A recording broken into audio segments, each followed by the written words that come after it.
Welcome to a conversation with District 1 School Board member Ann Murray and John Casbarro, President and CEO of Learning for Success. Today, we are recognizing Learning for Success and its signature program, Kids and the Power of Work. Hello, I'm Eviani Figueroa from the Office of Communications at Broward County Public Schools. It is my pleasure to host this short program recognizing Learning for Success and the various initiatives the organization provides to students across South Florida. Its signature program, Kids and the Power of Work, or Kapow for short, helps Broward students explore the value of work and potential career paths. It brings business and community volunteers into schools and students into workplaces so that they can learn what it takes to be successful in school, work, and life. Joining me today to discuss Learning for Success are two champions for Broward County Public School students, Broward County School Board member representing District 1, Ann Murray, and the President and CEO of Learning for Success, John Casbarro. Welcome to the both of you, and thank you for being here. Thank you for having us. Absolutely. Before we get started, let's take a minute to watch a short video about Kapow, Kids and the Power of Work.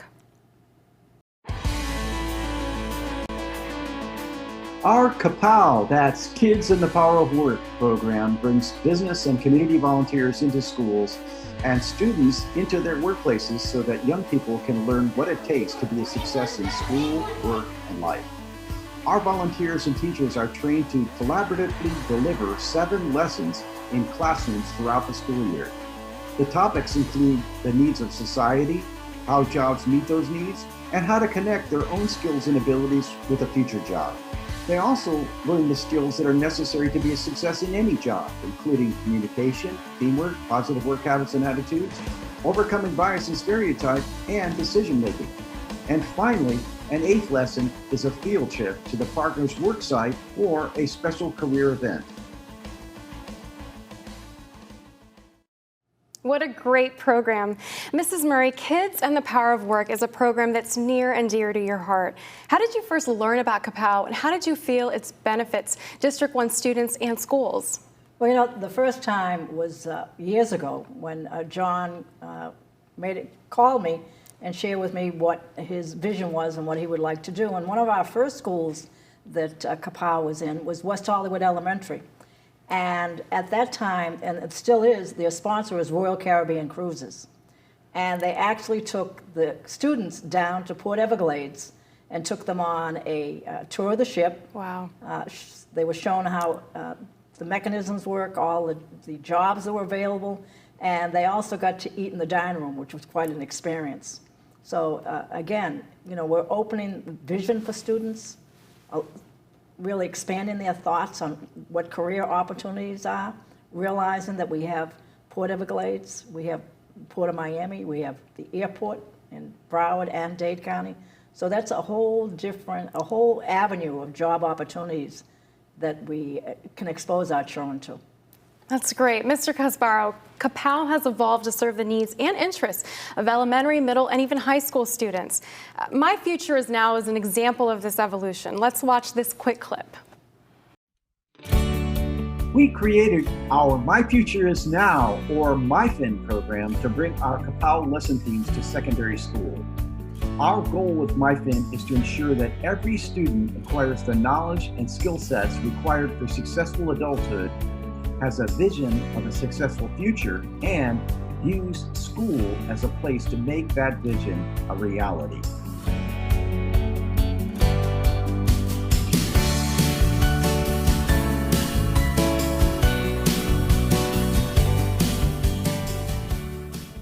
Mr. Casbarro, My Future Is Now is closely aligned with the district's vision to educate today's students to succeed in tomorrow's world. Can you explain how your programs relate, reinforce, and connect learning to impact how kids perceive their future? Yes, thank you for that question. The 3 key words you said are relate, reinforce, and connect, because let's take the first one. My question is, didn't we all sit at our desk at one time when we were in school and ask ourselves this question? Why am I learning this? How can I use this? What good is this going to do for me? So that's the message that we convey with our volunteers in the lessons. That's really important for kids to realize that everything they're learning in school relates to their future. And it's not like the teachers aren't telling them that, but when a volunteer comes in and says something like, you know, I know your teacher told you that reading, writing, and math are important, but let me tell you, I couldn't do my job without it. Here, let me show you some work I have to do. Tell me what you think I had to learn in school to do that. This is a very strong message coming from somebody besides the teacher. So that's relate.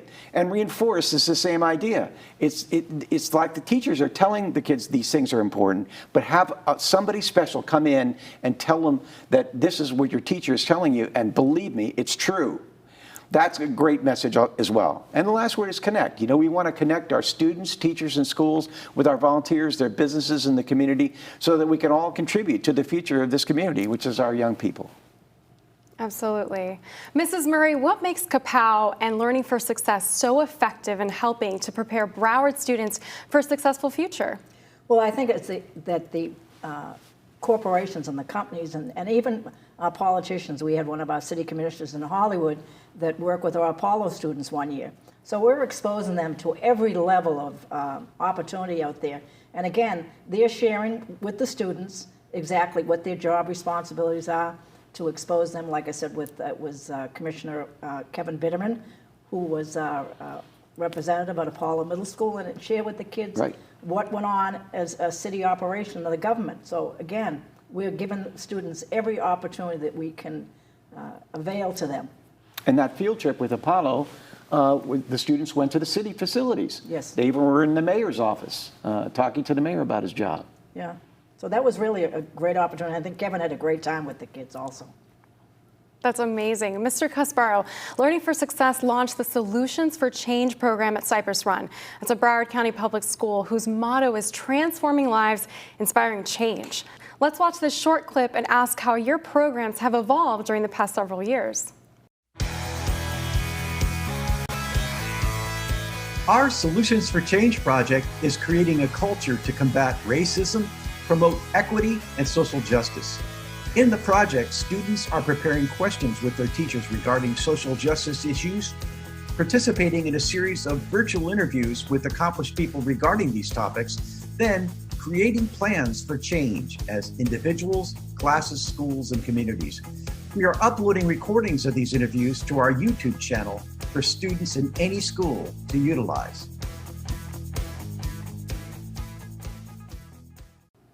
How have your programs evolved during the past several years? Well, you know, the pandemic, I don't know if you want to say ironically, but turned out to be a great opportunity because it forced us really to look at who we are and what our resources are and how can we serve the community that may be more or different than what we were doing before. So besides the pandemic, what was going on, of course, at that same time was Black Lives Matter and the social justice issues that were going on that came to the forefront of the country, the whole country's consciousness. And we couldn't ignore that, and we realized that we had a way to service that need. We have a network. We have a network of community individuals who want to go into connect with schools, and a network with those schools. So how can we bring the two together that deals with social justice issues was the question for us. And we did. So we developed this Solutions for Change project as a series of interviews of prominent individuals about social justice issues, that the students would conduct the interviews, come up with the questions, go back, discuss the results of the interview, and then come up with their own plans for change. And whether it be a PowerPoint or a poem or a rap or however they wanted to do it. So two of the results were poems by students from Cypress Run that were actually read by County Commissioner Dale Holness at a commission meeting last June. The kids got letters acknowledging and congratulating them and saying how impressed they were and what an impact those poems made. They were really dramatic. One was about gun violence. And the kid was talking about how his friend lost his life because of guns, his sister, you know, and all this stuff, the really personal stuff that was coming out. But for the kids to be recognized that way, not only to have it be broadcast on television, but then to get those letters, had them realize that they can, as individuals, contribute to change in our society. And that's that dialogue that they got involved in is something that we all need to be involved in now. We can't ignore it. We can't ignore social justice issues. So it just happened, though, that it fit right still into our mission, because our mission is still connecting the community in our schools so that kids can help develop their vision for the future. And this is part of their vision. It needs to be a part of all our vision for the future, is a society that is doing better with regard to social justice. And I think what people fail to do, they look at a child as, you know, and my generation was be seen and not heard. But today, when you listen to what children have to say, they're really a contribution to society today. And your middle school, especially with our debate program, where we now have it in our high school, middle, and elementary schools, that's really allowing children to explore Issues. the issues Yeah. and debate it. And it's quite interesting, even at the elementary level, how in tune they are with things. And we really are broadening their viewpoint. I mean, the thing is, sometimes older people think they have all the answers because they've lived that long. And sometimes the fresh eyes on a situation, and listening to the young people, especially like our student government group that throughout the county, that's our high school students, and their position on different things, it really opens your eyes, because like I said again, sometimes we think we have the answers when they're living it every day and they understand it and they can see where the adjustments need to be made. So we need to really include them. And those kids are our future leaders. Yeah, I mean, so well, that's why I keep telling them, you are our leaders. they are the future. So we've got to incorporate them that way and pay attention to that. Because society is moving so fast today. We don't have forever to educate a child, and it's the more they can grasp and understand and have that common sense, and that's something that we see lacking so much in society today, is that common sense. And common sense is something you develop at a young age, and it's only being exposed to situations so that you make good choices. So again, it's important for us to nurture that at as young as we can reach. Mrs. Murray, can you share with us any special Kapow moments you know of between students and their business mentors? Well, I think I've already shared the one with Royal Caribbean and again the city. So it's so important that we provide them with every opportunity we can, because it's interesting to listen to the students talk about how excited they are. And I think that's really what the program's about. We want to stimulate them and make them aware of what the opportunities are and what they have to accomplish in school. I mean, planning begins at a very young age, whether it's math, reading, those are skills that they have to have no matter what they do. So that when we convey that with them and show people, like I said, they went on Royal Caribbean, they went from the engine room to the captain's operation. So with so many different levels of responsibility and capability and training. So I think that's the one thing that we see that we need to keep reinforcing at a very young age. Yes, you mentioned that, Ms. Murray, starting at a young age. And our lessons start in second grade, actually, with our volunteers. Many of the schools that are participating are doing it with their second graders. And people ask us, why would you want to start that early? And what we say is, hey, there's no way to start too early to inculcate in students the idea of a work ethic and the kind of success skills that are necessary for their future. So starting in second grade makes total sense to us. It does, because, children at that age, they're uninhibited, so they're like sponges. And when you expose them to things, it gets them thinking and dreaming. And I think, we talk about the dreamers, but dreams do come true. And if we can channel our children and prepare them to fulfill their dreams, that's what it's all about. That's the name of the first lesson in our My Future Is Now program, which is just simply the evolution of Kapow in middle and high schools now. We call it My Future Is Now. And the first lesson, we call it, what is your dream? Right. And we actually have the students envision themselves 10 years from now. So it's interesting because you might think, well, let's just talk about your goals, which means that, okay, sometime in the future, I may be doing this. But what we say is, you've already accomplished your goals. It's 10 years from now, you've already accomplished your goals. Now, what does it look like? Where are you living? What kind of job are you doing? What skills did you study in school now to get that job? And I call it past future tense. I don't know if that's correct or not, but it's looking back from a vision of the future that's already there is really a really interesting way, I think, for kids to look at themselves in their futures. Mr. Casbarro, Learning for Success helps kids connect what they learn in school with how it can help them in the future. Can you share an example of an initiative that shows how you make that connection? Well, helping them in the future involves beginning with a plan. And we already mentioned Cypress Run Education Center. It's kind of our incubator at that school because they're so supportive that they allow us to try out different things. And an extension of our My Future Is Now lessons is for the kids to actually be required to develop a career plan. It doesn't mean that it isn't going to change. It just means that when you develop a plan, you begin to attract the resources to you that supports that plan. And school becomes more valid when you have a plan because you see, okay, well, if this is what I want to do, well, then what can I learn from language arts? What can I learn from math? What can I learn from science? It's going to support my plan. If you don't have one, that connection is missing.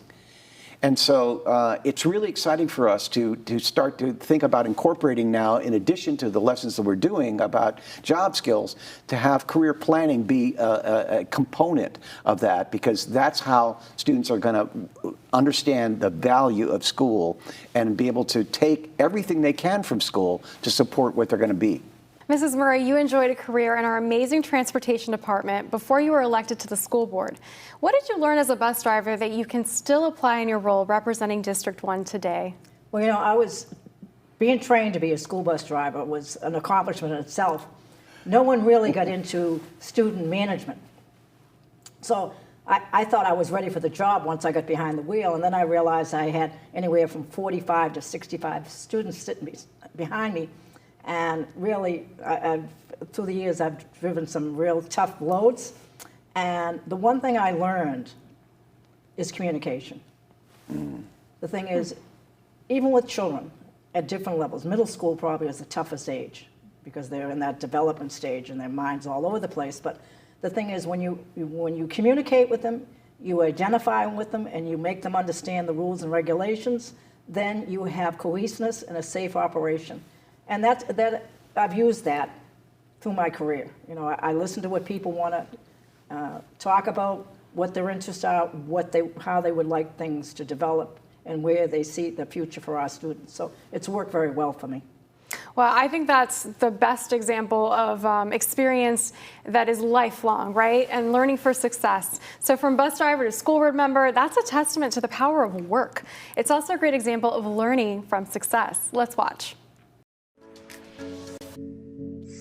Learning from Success is a series of inspiring interviews with community leaders featured on our YouTube channel. In the interviews, we discuss their career pathway, the challenges they faced along the way, and how they overcame them to achieve their success. Teachers are encouraged to show these interviews to their students and have them complete a writing activity to explore what they learned from the interview, why it is important to know, and how they can use this to achieve their own success.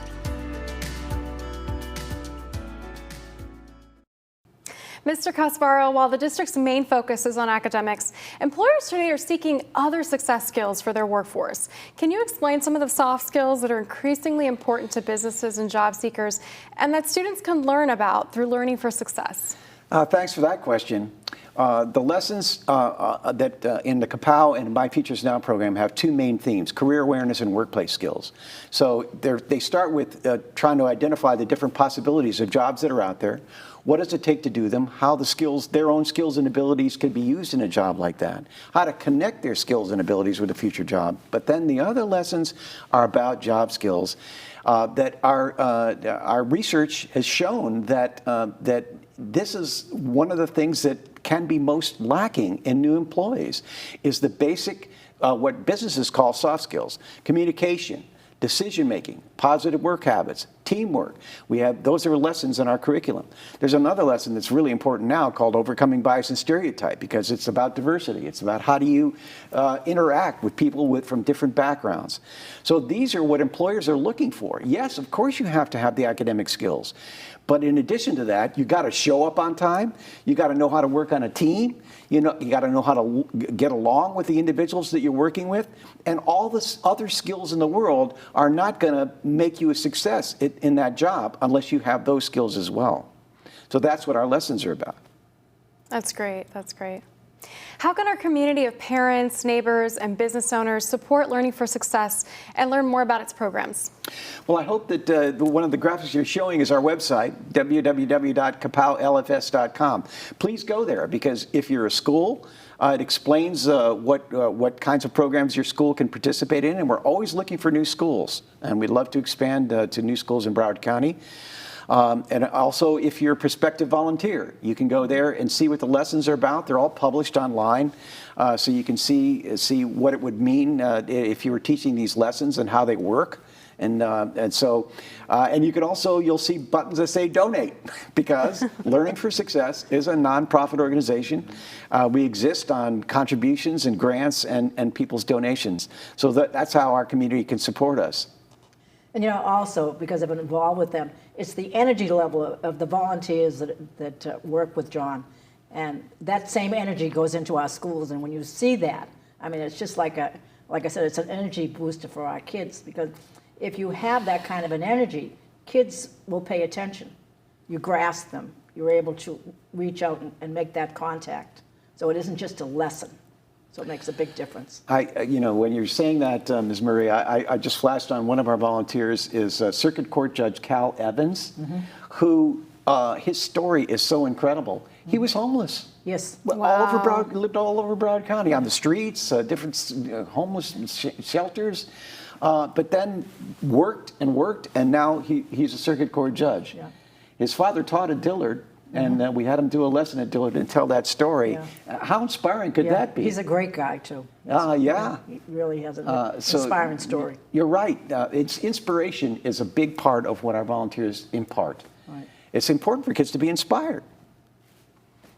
Because today, with the social economic situation of so many people being unemployed and families struggling, and then when children look at what education costs, they get discouraged because they feel that they can't come up with the resources or the finances. And we're giving them opportunities that not necessarily they have to go to college. There's a lot of careers out there that you can gain the ability and the know-how and the capacity to be successful, whether you be an electrician or plumber. So there's all sorts of things. You just don't, college is good, but like I said, there's other avenues. And the program that Kapow provides gives exposure to all the students and different job classifications and different experiences. So it's really a great opportunity. And that's, again, it reinforces what our statement is, to educate each and every child. For sure. We brought some window and door installers to a school for their career day. It's an incredible trade. And people can make a lot of money doing that, doing these trades. And it's important for kids to realize that these are other alternatives, other options. Yeah. Well, sometimes people look at blue-collar workers as a different class of people, when in reality, I know a lot of blue-collar workers who are multimillionaires. So again, there's opportunity, if money is the way to go, that you can use your hands and your abilities to accomplish whatever your dream is. The truck drivers at the distributor company for McDonald's restaurants in South Florida. We took the kids over there to see the whole warehouse where they store the foodstuffs, and that the truck drivers are making in the 70s of thousands of dollars. Oh, right. Well, I know some people who work for Publix that have been driving trucks for 30 and 40 years. And with the retirement system they have, they will be millionaires. They give them stock options, Yes, they do. And they will have quite a nest egg when they do retire. So, again, it's that forward thinking and planning to see what the opportunities are. It's an investment in time, but you can eventually gain what you want in life. Absolutely. Finally, do either of you have any additional thoughts you'd like to share with our students, parents, staff? Okay, well, the thing is, I always believe in hope. Hope is alive. And all that we've gone through in the last 18, 19 months, it's been a tremendous experience. I mean, for families, especially for our teachers and students.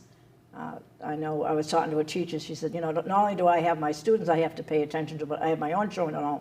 So it's been quite a struggle. But, this country, we're a very resilient people. And out Absolutely. of everything that happens through history, we've come out of it stronger. And I think that's the thing that everybody has to pay attention to, is that we will survive this, and we will continue to grow and be prosperous and a healthy country. Having kids hear stories from people who are successful, I think the tendency before they meet those people and hear their stories is that they were always successful. And it's just not true. Most all of us have gone through adversity in our lives and had to work through that. And so that's the last thought I have, is that to be inspired, the kids have to realize that it's okay for things to go wrong at times in your life. And there's a silver lining to all of that, and that amidst all of the tragedies that could be happening are opportunities. Yeah. John, what I used to tell my kids, the thing is, the road is smooth, but eventually you'll hit a dip, and that's the same as life. You'll go along at a smooth rate, and it'll take a dip. Some are deeper than others, but you'll come up again. And I think that's the whole thing. Sometimes when everything is calm and cool in my life, I said, oh my God, what's coming up next? Because something is going to hit you that's going to throw you off balance. But again, when do we really learn? Don't we learn when there's adversity? Well, I think, do we learn from success, or do we learn from adversity? Yeah, well, I think so. It's mostly, Well, that's what my kids said, Ma. You've lived so long and you've gone through so much that you can help us along the way. And I said, well, everyone experiences it differently. What may parallel may be handled differently by each of us. So again, it's in the eyes of the beholder. So again, life is very interesting. Mm-hmm. Failure is part of success, right? But I think students are going to get that as they hear about these different stories that you shared, and just so inspiring, the examples that both of you gave, actually. Thank you, Mrs. Murray and Mr. Casbarro, for your time and for sharing with the community the unique benefits Kapow and Learning for Success offer Broward County Public School students. To find out more information about Learning for Success, visit kapowlfs.com. Thank you for watching.